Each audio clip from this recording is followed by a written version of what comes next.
আসসালামু আলাইকুম আমার প্রিয় ভাই বোনেরা, আপনারা কেমন আছেন? আশা করি সবাই ভালো আছেন। আমিও ভালো আছি, আলহামদুলিল্লাহ। এই যে আপনাদের সামনে বরাবরের মতো আজও একটু ভিডিও নিয়ে হাজির হইলাম।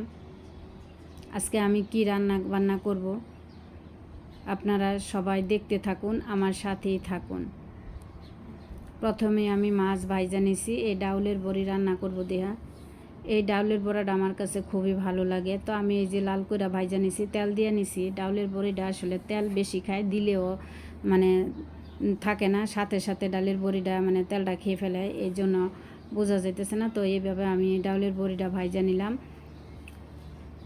ভাজার পর ডিম ভাইজা এই যে আমি উস্তাটা ভাজি করতেছি। তো উস্তাটা ভাজি আমি এখন শুধু লবণ দিয়া তারপরে কিছুক্ষণ ভাইজা নিব। তো ভাজার পরে আমি পেঁয়াজ আর কাঁচামরিচটা দিয়ে দিব। পেঁয়াজটা এইভাবে মানে পরে দিলে আমার কাছে ভালো লাগে, কারণ পেঁয়াজটা বেশি নরমও হয়ে যায় না, আবার কাঁচাও থাকে না। পেঁয়াজটা দিয়া একটু কিছুক্ষণ নাড়াচাড়া করব, যতক্ষণ না পেঁয়াজটা না হয় মানে সিদ্ধ না হয় ততক্ষণ পর্যন্ত নাড়াচাড়া করব। তো নাড়াচাড়া করে পরে নামাইলে আমার কাছে খুবই ভালো লাগে। পেঁয়াজটা একটু মানে কাঁচাও থাকবে না, আবার বেশি ভাজা ভাজা হবে না।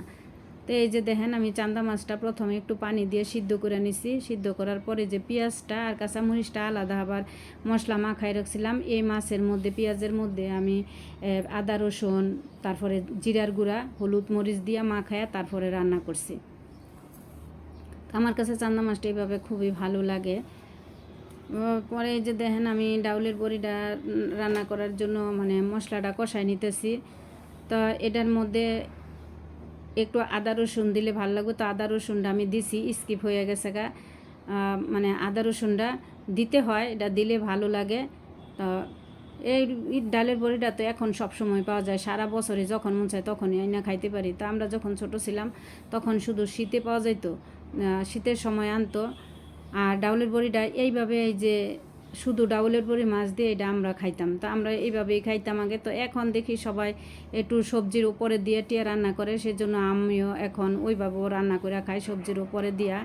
তো এই যে জিরা দিয়ে নামাই ফেলবো, তো সবজির উপরে দিয়েও খাই, আবার এইভাবেও খাই, কারণ আমরা এইভাবে সবসময় খাই আসছি, এই জন্য মানে আমি রান্না করি মাঝে মধ্যে, এইভাবেও রান্না করি, আবার সবজির উপরে দিয়েও রান্না করি। তো আগে তো ডাউলের বড়ি যখন আনতো দেখতাম ছোটোবেলা কেরোসিনের গন্ধ লাগতো, তো এখন তার কেরোসিন তেল দেয় না, সরষার তেল দেয় দিয়া তারপরে মানে বানায়, বড়িটা বানায়।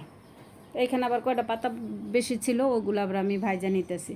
তো আমার ভিডিওটা যে যেখান থেকে দেখতেছেন সবাইকে জানাই অন্তরের অন্তঃস্থল থেকে অফুরন্ত ভালোবাসা। তো আমার ভিডিওটা যদি ভালো লাগে তাহলে লাইক দিয়ে আমার পাশে থাকবেন। তো এই যে আমরা গোসল করে নামাজ পড়া আমরা খাইতে আইছি, তো সবাই আমাদের সাথে আসেন, সবার আমার বাসায় দাওয়াত। তো সবাই ভালো থাকেন, সুস্থ থাকেন। আজকের মতো এখানে বিদায় নিতেছি। আল্লাহ হাফেজ।